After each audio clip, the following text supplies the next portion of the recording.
Welcome. Wow, this is really great. Welcome to Asylum Hill as we commemorate World Refugee Day. Before we get started, I just want to remind everybody that this is being taped and will be used probably in future events. And so if you could try and, just remember that. So just behave. Thank you all for coming tonight to the Annan Welcoming Committee, New Voices in Asylum Hill. This is a collaboration between the Asylum Hill Neighborhood Association and the Hartford Public Library. The Asylum Hill Neighborhood Association is the umbrella organization in this neighborhood that works with the residents to establish collaborations and partnerships with other stakeholders in the neighborhood to improve the quality of life in our neighborhood. And certainly the Welcoming Committee is a big player in that, in doing that. If you wonder where we got the idea to do this event, actually one of our Welcoming Committee members suggested that we do this, and that is Rena Shrestha. And she said that what she went through as an immigrant is something that probably all immigrants go through, and that it would be comforting to others to know that they're not the only one having experienced something like this. So we have got a great group of stories here that are going to probably really move you, and none of this would be possible without the generous support of CPTV hosting us tonight, and as I say, recording this event so that we will be able to share it with others that were not able to come tonight. So with that being said, I'd like to introduce our MC tonight. Joitsna Khatri has been a very active member of this committee and has worked very hard. The show on the PowerPoint over there, she has put together herself. She has really done a lot, and she works as a tutor in the Hartford Public School System, and two of the people that will be presenting tonight are actually students that she has worked with. So she's got a lot of energy. She's in the reserve. She's going to school, and she still comes up with a smile all the time. So I'd like to introduce Joitsna.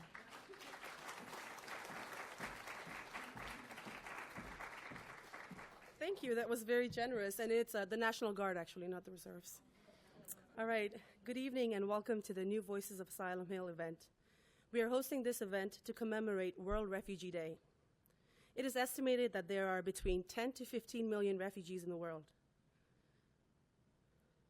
Tonight, 7 very special individuals will be representing 7 very different regions of the world and sharing their unique stories with us. These individuals are primarily new residents of Asylum Hill who have generously offered to share their experiences with us so we can foster trusting relationships among neighbors.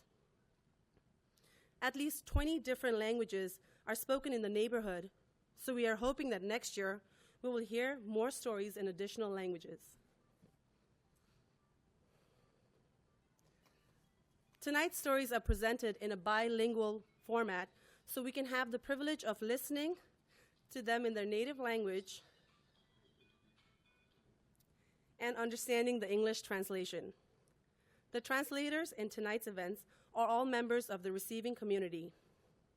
We offer our sincere gratitude to all those presenting, as well as CPTV, Asylum Hill Neighborhood Association, and the Hartford Public Library for their commitment to making this event happen. Without further ado, I would like to present Nayomi Dissanayake from Sri Lanka, who will be speaking in Sinhala with a translation by Jennifer Crichton. අයිබෝවන් මගේ නම නයෝමි දිසානායක මමත් ශ්‍රී ලාංකිකයෙක් මේ මමත් මගේ සැමියා අරුණත් මගේ දුව පෙහන්සත් 2010 වර්ෂයේ ඔක්තෝබර් මාස 10 වෙනි දින ඇමරිකා එක්සත් ජනපදයට පැමිණියෙමු.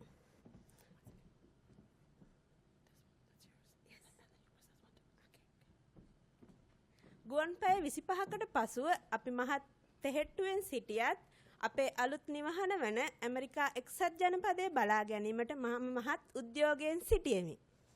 Hello, my name is Nayomi, and I'm from Sri Lanka. My husband Aruna, my daughter Pahansa, and I arrived in Boston the night of October 10th, 2010.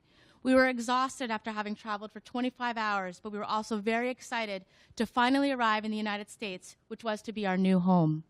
අපි ගුවන්තොටුපළට පැමිණෙන විට මගේ අප්පච්චිගේ යහළුවෙකු වන සමර්ට් මහතා අපව ගැනීමට පැමිණ සිටියා. ඔවුන්ගේ නිවස නිවාස සංකීර්ණයක දෙවෙනි මහල වුවත් මම ඔවුන්ගේ නිවසේ සීතකරණයක් තිබෙනවා දුටුවා. ඒත් සමගම මම පුදුම වුණා ඒ ඇයි කියලා. When we landed, my dad's friend Samad picked us up to bring us to his family's home. They lived in an apartment on the second floor of a house. Their kitchen was small, but I noticed that they had a very big refrigerator, and I wondered why. මිනිස්සු ඇමරිකාවට ආවහම සාමාන්‍යයෙන් පුදුම වන්නේ විශාල පාරවල්, අතිමහත් ජනගහනය සහ අධිවේගී පාරවල් හා වාහන තදබදය නිසායි. නමුත් මම නෙවේ. ඉතා කුඩා කුස්සියක තියෙන විශාල ප්‍රමාණයේ ශීතකරණය තමා මාව පුදුමයට පත් කළේ. සෑම ඇමරිකානුවෙකුගේම නිවසේ මේ වගේ විශාල ශීතකරණයක් තිබෙනවාද කියා මම පුදුම වුණා. When people first arrive in America, they're often surprised by the tall buildings, the wide and clean streets, or the busy traffic jams. But not me. The enormous size of my friend's refrigerator in such a small kitchen is what surprised me most. And I wondered if all the apartments and houses in America had such big refrigerators. ශ්‍රී ලංකාවේ ඉතා කුඩා මහත් ඵලදායී ලෙස ප්‍රයෝජනයට ගන්නා ශීතකරණයත් සමග සසඳන විට ඇමරිකාවේ ශීතකරණය ඉතාමත් විශාලයි. මගේ කුතුහලය නිසාම මම පහුවදා උදේ එය හොරෙන්ම අර බලන්න හිතුවා. When compared with the small, compact, and efficient little refrigerators that we use in Sri Lanka, American refrigerators seemed gigantic. The next morning, I was very curious about the contents of the refrigerator, so I opened it up to peek at what they had. අධිශීතකරණය කොටසේ තිබූ දේවල් දැක මම තිගැස්සුණා. මොනවද දන්නවද තිබ්බේ? කුකුල් මස්, sausages, මාළු, මස්, ඔක්කොම අධිශීත කෑම වර්ග. අධිශීත කොටස සම්පූර්ණයෙන්ම පිරීලා. මගේ ඇඟිල්ලත් දාන්න තරම්වත් ඉඩක් තිබ්බේ නැහැ. When I looked inside the freezer, I was shocked that there were so many packages of meat, chicken legs, sausage links, and fish, all frozen solid. And the freezer was so packed that there was no space to even put my finger. ඒ වගේම ශීතකරණ කොටසේ තවත් කෑම ಜಾති. කිරි, දුසිම් ගණන් බිත්තර, sauce, සහ බීම බෝතල් සහ එළවලු වර්ග. මම හිතුවා ඇමරිකාවේ ඉන්න අයට ඕනෑම වෙලාවක ඕනෑම දෙයක් මිලදී ගන්න වෙළඳපොළට යන්න පුළුවන් කියලා. එහෙමනම් ඇයි මිනිස්සු මේ විදිහට ශීතකරණවල කෑම පුරවන්නේ? Inside the refrigerator, I saw more food, gallons of milk, dozens of eggs, and lots of bottles of sauces and juices, as well as some vegetables. And I thought to myself, this is America, where you can buy whatever you need whenever you need it. So why have they packed the refrigerator so full like this? මට මතකයි මගේ යාළුවත් මා වගේම දිනපතා අපට අවශ්‍ය දේවල් ගන්න එළවලු, පළතුරු, අලුත් මස් මාළු වෙළඳ පොළට ගොස් මිලදී ගත්තා. ඇය ඇමරිකාවේ විසු අවුරුදු 4ට කොතරම් වෙනස් වෙලාද? මොනවද එයාගේ ශ්‍රී ලාංකීය ගුණාංගවලට සිදු වුනේ? මම කනගාටු වුණා. ඒ වගේම ඒ වෙලාවෙම මම සිතුවා මටත් මේ දේම වෙයි කියලා. I remembered Sri Lanka, where my friend and I did our daily shopping and ate delicious fruits, organic vegetables, and fresh meat and fish all the time. But now, after having lived in America for 4 years, look how my friend had changed. What had happened to her Sri Lankan qualities? And I worried that this might happen to me too. අපි ඔවුන් සමග සිටි මාස 6 තුළ මම ටිකක් අමාරුවෙන් තමා කෑම ගත්තේ. නමුත් බොහෝ වෙලාවට බිස්කට්, චොක්ලට්, පළතුරු කන්න මම පුරුදු වුණා. මොකද මම හිතුවා අධිශීත කෑම සෞඛ්‍යයට හොඳ නැහැ කියලා. During the 6 months that we lived with this family, I hardly ate the food my friend cooked because I thought the food from the freezer was not good. So I ate mostly cookies, chocolate, or fruit. All foods that did not need to be kept cold. ඇත්තටම මම තාමත් උත්සාහ කරනවා ශ්‍රී ලාංකීය ගුණාංග මා තුළ පවත්වා ගැනීමට. මාස 6කට පසු මගේම නිවසකට ගිය පසු මටත් කියා ලොකු ශීතකරණයක් හිමිකම් කියන්න පුළුවන් වුණා. ඒ මොහොතේම මම හිතුවා කොහොමද මේක පුරවන්නේ කියලා. Of course, I was still trying to hold on to my Sri Lankan traditions. But 6 months later, we finally moved into our own apartment and, of course, got our own big refrigerator. How will I be able to fill this large space? අපිට අවශ්‍ය කෑම වර්ග ගන්න වෙළඳපොළට ගිය වෙලාවේ අපි ඒ සඳහා පැය ගාණක් වැය කළා. දන්නවාද ඒ ඇයි කියලා? ඇමරිකාවේ වෙළඳසැල් ගොඩාක් විශාලයි. තෝරගන්න බැරි තරමට ආහාර වර්ග, කෑම වර්ග. මට හිතුණා ඒ එක වෙළඳසැලකින් මුළු ලංකාවම පෝෂණය කරන්න පුළුවන් වෙයි කියලා. When we went to the supermarket, it took us hours to shop. And why do you ask? Well, here in America, the supermarkets are very big, and there are so many varieties of food that I think that one American grocery store could feed the entire country of Sri Lanka. හාර්ට්ෆෝඩ් වල මගේ නිවසේ සිට වෙළඳසැලට දුර නැති වුණත් මේ දිනවල මගේ කාර්යබහුල දිනචර්යාවත් සමග නිතර වෙළඳපොළට යන්න මට වෙලාවක් නැහැ. ඒ නිසා මමත් දැන් පුරුදු වෙලා ඉන්නවා ඇමරිකන් වෙලාශයටම කෑම කන්න. නමුත් මම උත්සාහ කරනවා ඒක පුරුද්දකට නොතබා ගන්න. Although the supermarket is not far from our house in Hartford, nowadays our daily schedules are so busy that I don't always have time to do daily shopping. Sometimes we also have to eat on the run, American style, but I try not to make this a habit. ඒ වගේම මගේ විශාල American ශීතකරණය අලුත් එළවලු, පළතුරු, මස්මාළු වලින් පුරවා ගන්නත් මම උත්සාහ කරනවා. මොකද රසවත් ප්‍රණීත ආහාර වේලකින් මගේ පවුලේ අයල එකට බැඳ තබා ගන්න පුළුවන් කියලා මම හිතනවා. ශ්‍රී ලාංකීය සිරිත් විරිත් සමග බැඳ තබා ගැනීමට මගේ පවුලේ අයට පුළුවන් ශ්‍රී ලාංකීය හා ඇමරිකන් යන ලෝක දෙකේම සිරිත් විරිත් එක්ක ප්‍රීතිමත් ජීවිතයක් ගත කරන්නට. And I always stock our big American refrigerator with fresh meat and vegetables and cook savory meals for my family to keep them connected to the traditions and culture of Sri Lanka. So now my family can enjoy the best of both worlds. Thank you. All right. Next up, we have Deborah Marisol from Haiti, who's going to be speaking in Creole with a translation by Sylvia Gafford Alexander. Bonjour tout le monde. Non pas moi c'est Deboralı, moi c'est une haïtienne. Moi j'ai déménagé à l'Haïti en États-Unis en 2010. L'em fait venir ici là moi pas vivre Connecticut. Actuellement sur ma tante moi. Moi ta vivre en Floride et moi vini avec eux depuis l'Haïti adopté maintenant. Hello everyone. My name is Deborah and I am Haitian. Can you hear me?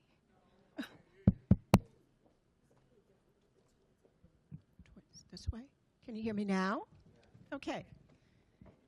Thank you. Hello, everyone. My name is Deborah, and I am Haitian. I moved to the United States in 2010. When I first got here, I did not live in Connecticut. My uncle and aunt lived in Florida, and I moved in there with them after they adopted me. Le moi c'est fait venir ici là moi pas qu'on parler en anglais. C'était seulement bonjour et bonsoir moi te qu'on dit. Après 3 mois, je suis à la caille. Moi, tout me décidé pour moi de commencer l'école dans le Cliff High School dans West Palm Beach. When I got here, I could not speak any English at all, except I could greet people. After being home for a month, my uncle decided I should start school. I was enrolled at Lake Worth High School in West Palm Beach. Premier jour l'école là, tout me décidé pour moi aller l'école, déposer me devant l'école là. Dans deuxième jour, il était dû aller travailler. Il demandait un voisin, nous, une belle tia américaine pour lui déposer l'école. On the first day of school, my uncle dropped me off. On the second day, however, he had to go to work. So he asked our neighbor, a nice American girl, who went to my school to take me to school with her. Moi, j'étais campé devant Kaila. Moi, pas jamais kaweli. Et puis, moi, aller l'école là pour côté moi. Les m'rivé l'école là, ti fiaté là. Moi, souris bali. Et puis, moi, marcher sous lui. I waited outside my apartment for a while, but I could not find her. So I walked by myself to school. When I got to school, the girl was there. I smiled at her, and I walked up to her. En Haïti, depuis nous voyons monde, nous pas besoin connaître li. Nous juste souke men li et puis nous boli bon marchouel. Ou pas moun et n'a pas qui la fille ou bien un garçon. In Haiti, it is a common courtesy that when you meet someone, even if it is for the first time, you shake their hand and you kiss him or her once on the cheek. You kiss them once, even if they are male or female. Si moun nan se famyon ou bien zanmyon, ou ka boli de fwa. Epi mwen pran mel, mwen sojel, epi mwen bol nan bouch li bon machwel. Epi tap eseye li bol bon machwel li. Li gade myon jan drôle, epi li avanse deye. If it is a more personal relationship, then you kiss them twice. So I shook her hand and I puckered up my lips and leaned in to kiss her on her cheek. She looked so surprised and she backed away from me. Tifi a di, kote yo teye, mwen ta prete tan nou e pou pa jam wè. Li toujou ap avanse deye. Mwen dil kon sa. Mwen te rete tan nou e mwen pa jam wè ou. Mwen rete ap eseye boli, me li ap avanse pou koli, epi mwen pede avanse deye. She said to me, "Where were you? I waited for you," as she kept trying to move and shuffle backwards. I told her I left because I did not see her. I kept leaning in to kiss her. I kept moving towards her, and she kept moving away.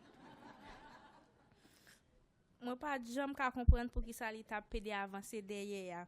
Se mwen selman mwen te jist vle respect pou li. Li paske yon sel nouvel zami pou mwen, me li pat ka kompren sa. Li longe bouche mwen, mwen se li mem an pil tan nan vim. I could not understand why she was backing away.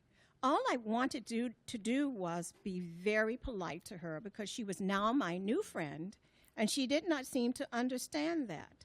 This pull and push with my lips puckered up went on for the longest minute of my life. Finalman, mwen realize ke li pa jam kite mboli, epi mwen sispon fè sa. Sete pou yon denye fwa nan vim, ke pou ta fè sa pou yon mwen ki pa Haitien. Finally, I realized she was not going to let me kiss her, and I stopped. That was the very last time I tried to greet a non-Haitian in a traditional Haitian manner. Merci et bonsoir. Thank you and good night.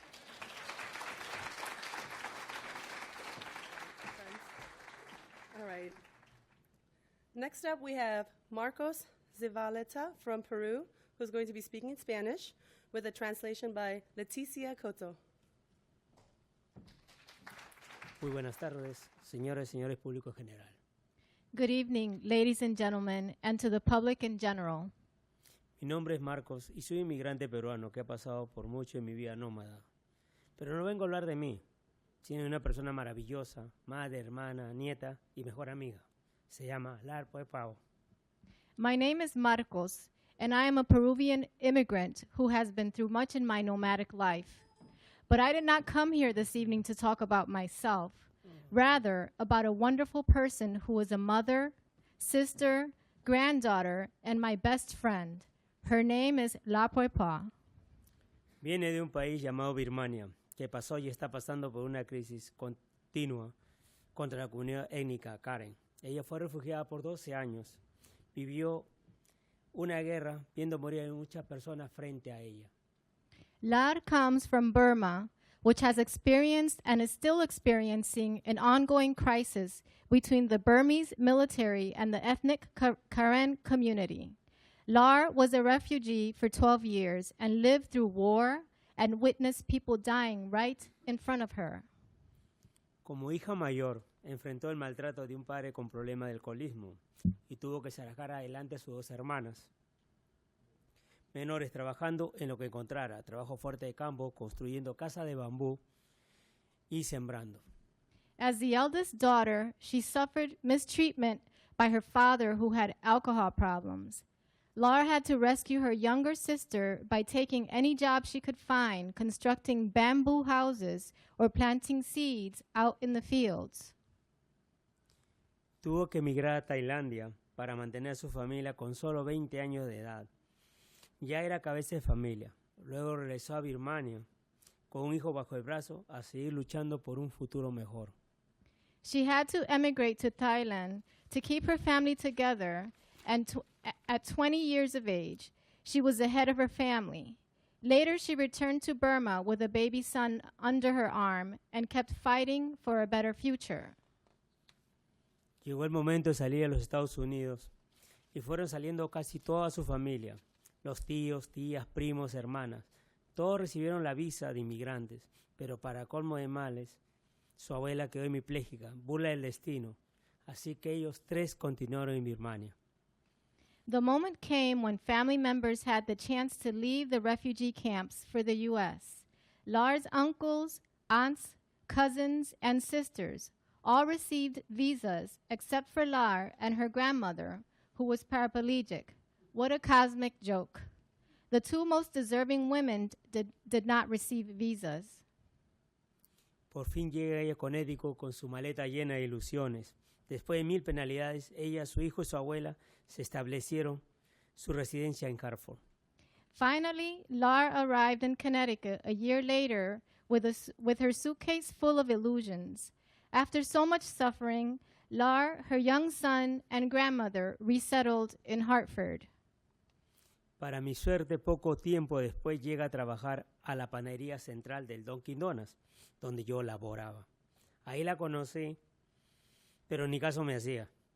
Pero así es la vida, gracioso. Yo hablando español, casi nada de inglés y hablando Karen. Just my luck that after a short time, Lar arrived to work at Dunkin' Donuts Central Bakery, where I happened to be working. There, I was introduced to her, but she paid no attention to me whatsoever. Funny thing, there I was, a Spanish speaker with little English, trying to communicate with a Karen language speaker. Con la ayuda de un amigo, fui poco a poco ganándome su confianza. Yo, de lejos, apreciaba su manera de ser, sus valores, su autenticidad de carácter. With the intervention of a coworker, I was able to gain her trust little by little. I had admired her from a distance and appreciated her way of being, her values, and authenticity. Es verdad que para el amor no hay barreras de idioma ni de cultura. Llevamos 6 años juntos, 2 de casados. Lar, mi flor, gracias por los mejores años de mi vida. It's true that love knows no language or cultural barriers. We have been together for 6 years, and the last 2 as a married couple. Lar, my flower, thank you for the best years of my life. Thank you. Thank you. Next up, we have Ganga Sanyasi from Nepal, who is going to be speaking in Nepali with a translation by Jennifer Cassidy.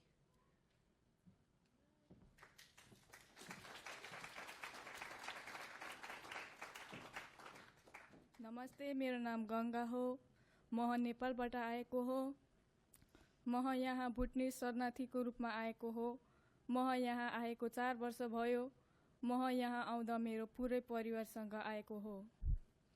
My name is Ganga Sanyasi, and I am from Nepal. I came here as a Bhutanese refugee. I have been here for 4 years, and I came with my entire family. नेपालमा मान्छेहरू America आउने सपना देख्छन्। हामी काठमाडौँबाट धेरै टाढा झापा भन्ने ठाउँमा बस्थ्यौँ। त्यो सानो थियो तर मान्छेहरू धेरै थिए। In Nepal, people dream of coming to America.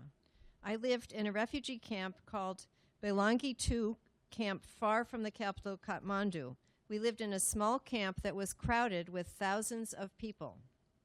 हामीसँग धेरै थिएन, हाम्रो घर सानो थियो तर हामी सबैजना खुसी थियौँ। दाजुभाइ छिमेकीहरू सबैजना वरिपरि बस्थे र मान्छेहरू भेट्न मन लाग्यो भने थपक्कै उठेर जाँदा भइहाल्थ्यो। We did not have a lot. We had a tiny house, but we were all happy in it. We lived surrounded by family, friends, and neighbors. And whenever we wanted, we could just get up and go visit one another without having to call first. जता हेरे पनि मान्छे नि मान्छे थिए। कसैसँग गफ गर्न मन लाग्यो भने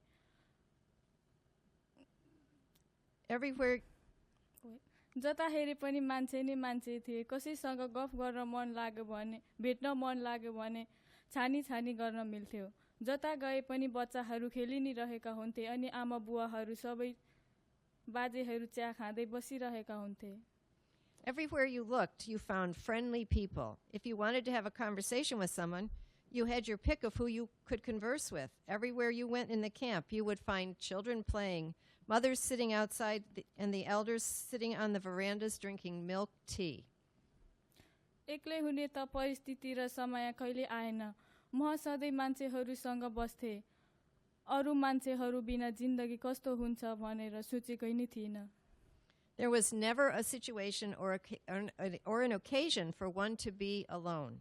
I was always around people growing up. I never knew what life would like to be alone without all those caring people around me.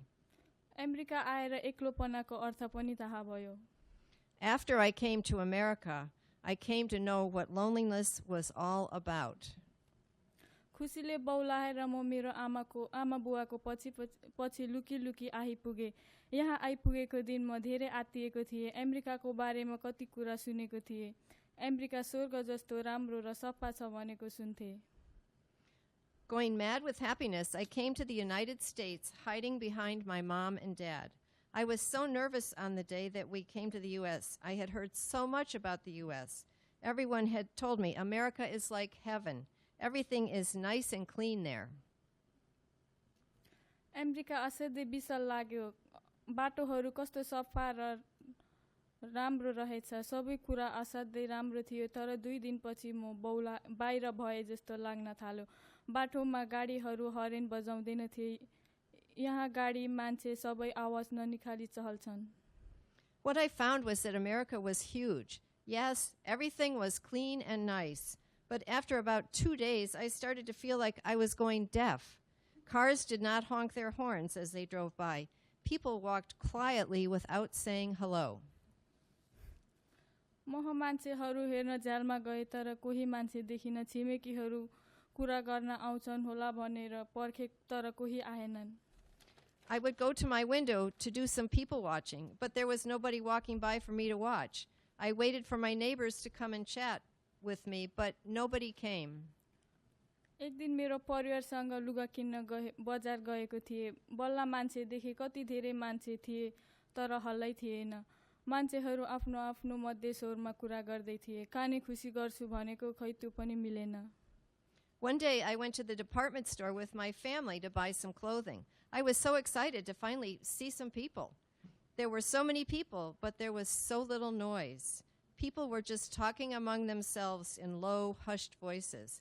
I figured I would eavesdrop to learn something about them, but even that wasn't possible. अमेरिकाको सुनसान मध्येमा म डुब्न थाले। नेपालको हरियाली हाँसो खेलो सबै छाडी यहाँको सफा चिसो र मान्छेहरूसँग बसी घरको सबै सम्झनाहरू बिर्सिन थाले। I started to drown in America's quiet coldness. I had left the lush greenness of Nepal, the noisy laughing and playing with my friends, and traded it in for the clean, sterile streets and people of America. And slowly, I started to forget about the lovely memories from my home. कति महिनाहरूसम्म त नेपालको यादमा तडपेर बसे। अलिक पछि नेपालीहरू भेटे तर उनीहरू पनि अमेरिकन जस्तै बोल्दैन थिए। In the beginning, I spent quite a few months suffering in my misery of homesickness. I met a few Nepalese people, but they were clean and cold too, like the rest of America. They even spoke like Americans. बिस्तारै स्कुलमा साथीहरू बनाउन थाले। छिमेकीहरूसँग पनि कुरा गर्न थाले तर मेरो परिवार बाहेक अरूसँग धेरै बोल्दिन थिए। Gradually, I started making friends at school, and I started to talk to my neighbors a bit. But other than my immediate family, I did not speak to a lot of people. And for the first time in my life, I knew what it was like to have complete silence inside my head, in my soul, and in my heart. Really pin-dropping silence. जिन्दगीमा पहिलोपल्ट मेरो दिमागभित्र सुनसान कस्तो हुन्छ भन्ने कुरा थाहा पाए। छाती र मुटुभित्र सुनसान महसुस गरे। 4 years have passed, and now I have gotten used to the silence. But every once in a while, I dream of Nepal. I dream of the laughter, the noises, and the sounds, and I see the faces of my friends laughing and beaming at me. And when I wake up in the morning, my pillow is drenched in tears. Thank you.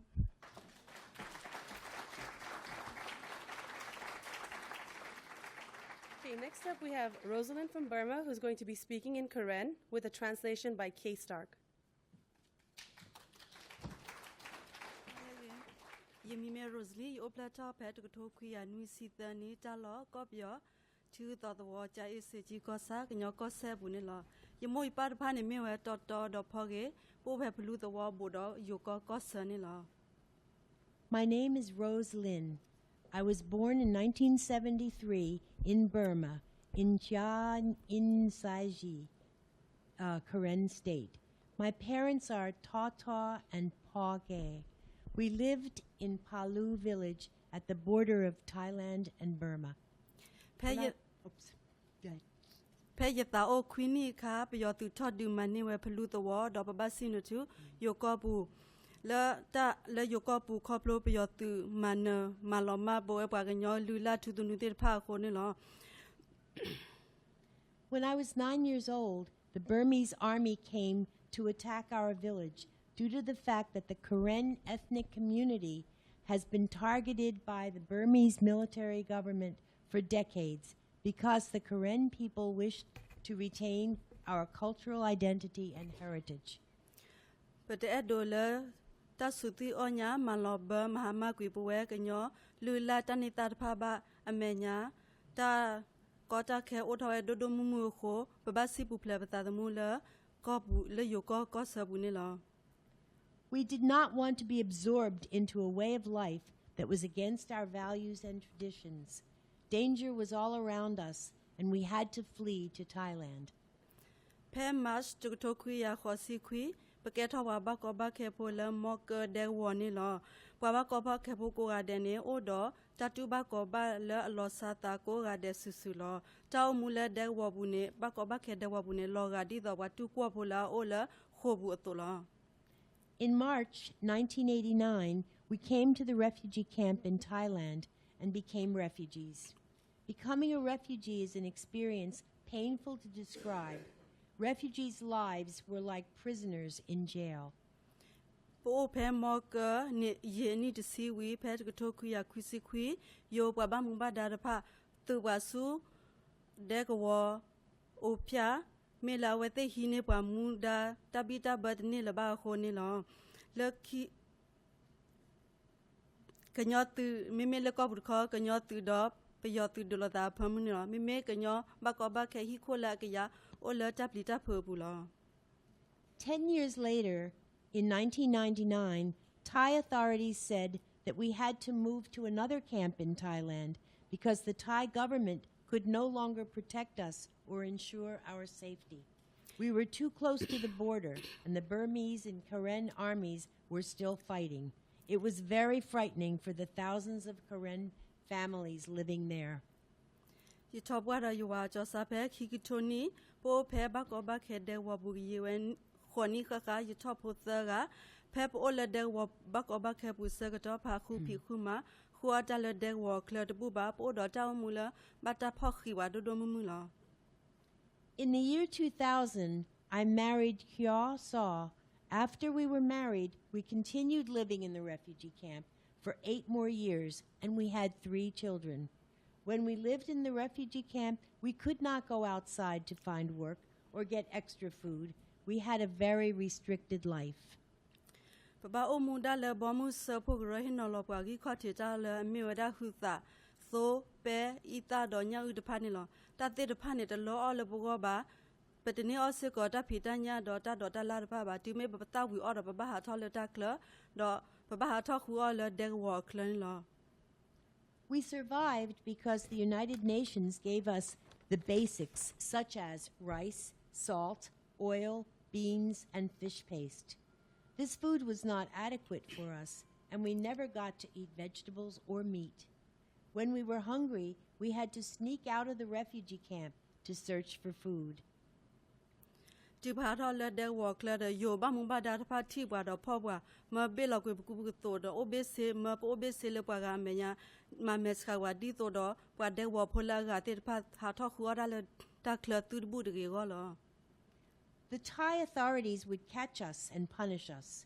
They would make us take off our clothes to shame us in front of the others so that the other refugees would not try to leave the camp to look for food. Peki Toko had to Suko America Coplo, Bomu Sopo Grota to Lotukle, Pe Hartford, Connecticut, ก็แซบวินหรอเฮ็ดติต่อที่นี่เนี่ยแม่เลยไปกระตูกญอกโลโคโอดอจักก็จักแค่ละจักกระตูกโลวากลอนี่เนาะเลือกขี้ประมาณโลเกกโลวากโลดอไปเลยครอบโลเกดีว่าอเมริกาโพเตทอเวกยอกลอ In 2008, we finally arrived in the United States through the United Nations Resettlement Program in Hartford, Connecticut. When we arrived, because we only spoke Karen, it was very difficult for the first year. Over time, we learned English and got more familiar with the American way of life.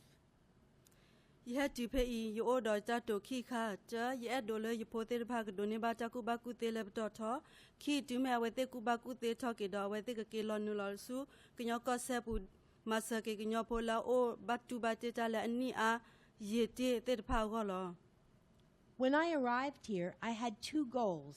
First, I wanted to educate my children, and secondly, I hoped that as educated adults, my children would return to our home country to help the Karen people who have suffered for so many years.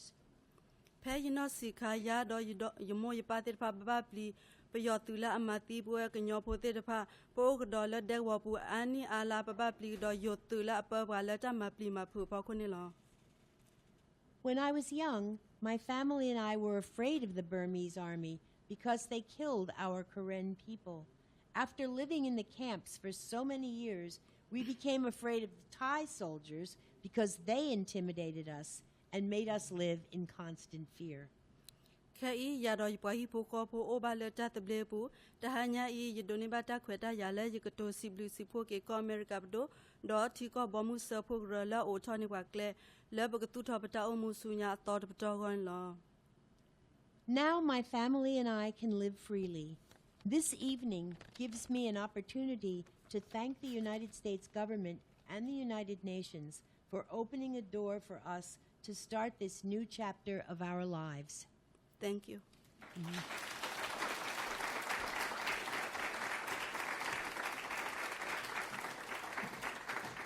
All right, last but not the least, we've got George Annan Kingsley from Cote d'Ivoire, who's going to be speaking in French with a translation by Bernie Michael.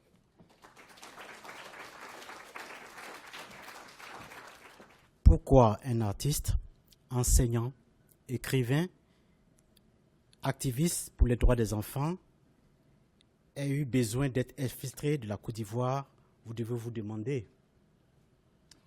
Why should an artist, art teacher, author, and children's rights activist need to be smuggled from Cote d'Ivoire by a bishop, you might ask? That is my story. C'est cela mon histoire. J'ai été nommé directeur départemental de campagne par la première femme candidate aux élections présidentielles. Au premier tour des élections, tout s'était bien déroulé. Au deuxième tour, elle est rentrée en alliance avec l'ancien président Laurent Gbagbo. I was hired by the first woman candidate for president in Cote d'Ivoire history to be her campaign manager. She did well in the first round of elections and moved on to the final election. There, she formed an alliance with the former president, Laurent Gbagbo. Les résultats de la Cour constitutionnelle l'ont déclaré vainqueur et l'a nommé ministre de l'Éducation, qui à son tour me nomme au cabinet du ministère. Mais selon l'ONU et la France, c'est Alassane Ouattara qui est vainqueur, soutenu par la rébellion armée. According to the Constitutional Court, he won. She won. She then appointed her minister, I'll start over. According to the Constitutional Court, he won.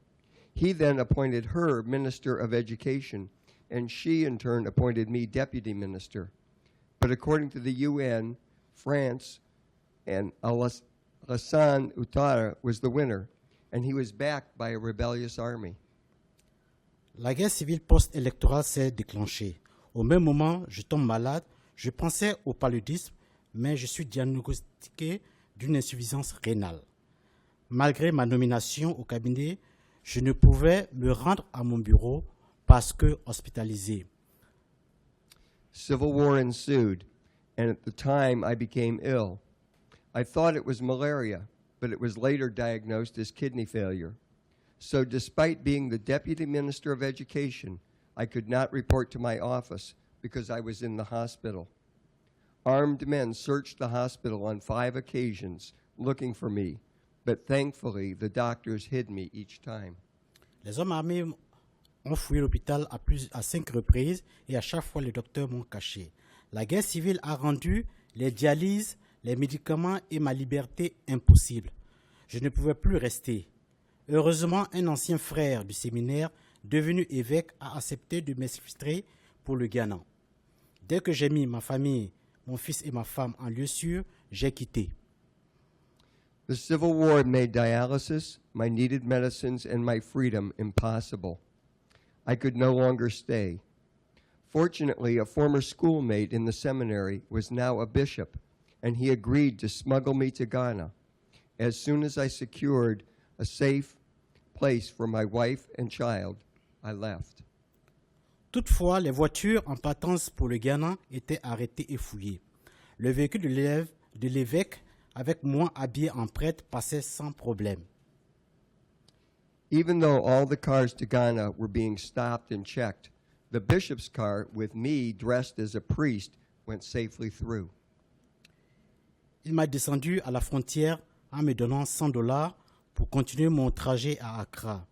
Je n'ai pas pu recevoir des soins médicaux pendant 2 mois et demi, et au moment où le Haut Commissariat aux réfugiés, après enquête, m'a pris en charge, j'étais dans un état comateux. He left me at the border and gave me $100 to continue my journey to Accra, the capital. But I was unable to get medical care for 2.5 months. By the time the UN High Commission on Refugees cleared me, I was almost comatose. Il est vrai que je n'avais pas la force de peindre ou sculpter, mais j'avais le cerveau rempli d'idées. J'ai passé 2 années au Ghana sur dialyse. Avec l'aide du gouvernement ghanéen, l'UNESCO et l'Église catholique, ils se sont tous battus pour que j'aie un statut de réfugié aux États-Unis. Though I did not have the strength to paint or sculpt, my mind was full of ideas. I spent 2 years in Ghana on dialysis with the government of Ghana, UNESCO, and the Catholic Church all working to get refugee status for me to move to the USA. Hartford a été choisi et à 1 semaine de mon départ, j'ai décidé de me mettre à l'épreuve, de pouvoir peindre en captant les vibrantes couleurs et formes des fruits du continent, et je me prouverai que George est de retour. Hartford was chosen, and the week I knew I was going, I challenged myself to create my first work of art in the 3 years since I fell ill. I bargained with myself that if I could truly capture the vibrant colors and form of the native fruits of this continent, I could prove George is back. Quand j'ai achevé la toile, j'ai su que ma santé me rendait faible, mais mon talent n'était pas mort. Dans l'avion venant à Hartford, cette toile de fruits et paniers était bien en sécurité dans ma valise et représentait mon espoir. When I had completed it, I knew that though my health had made me weak, my talent was not dead. On the plane to Hartford, I carried the canvas, basket of fruit, tightly rolled up in my bag as it represented my hope. En une année passée à Hartford, j'ai réalisé plusieurs expositions, enseigné l'art aux enfants, participé aux activités de la communauté et aidé à l'intégration des nouveaux arrivants à Asylum Hill. In the 1 year that I have been in Hartford, I have had several exhibitions, taught art to many children, participated in community events, and welcomed other immigrants to Asylum Hill. Aujourd'hui, je voudrais vous présenter mon épouse, Martha, mon fils Joseph William. Ils viennent juste d'arriver et c'est pour eux que je suis vivant en ce jour. Today I'm pleased to present to you my wife Martha, my son Joseph William. They arrived 2 days ago, and it is because of them that I am alive today.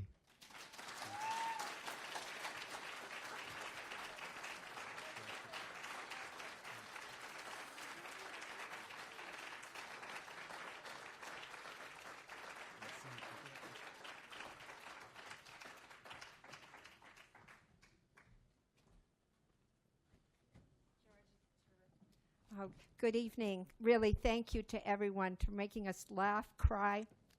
I'm very moved. I'm going to cry myself. I would like to thank all of the presenters and the ones who narrated also for a really beautiful evening. Thank you.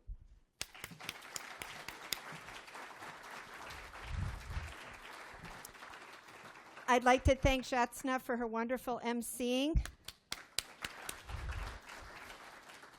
And the planning committee members who are here tonight, Mary Stewart, George Annan Kingsley, Jennifer Cassidy, Rena Shrestha, Naomi Dissanayake, and we're happy to see Jennifer Crichton back with us. We love ya. I would also like to thank my Hartford Public Library colleagues, Homanafisi, Greg Lanza, Judy Wyman-Kelly, Kelly O'Donnell, for their support as we were working on this project for quite a while. So thank you, colleagues.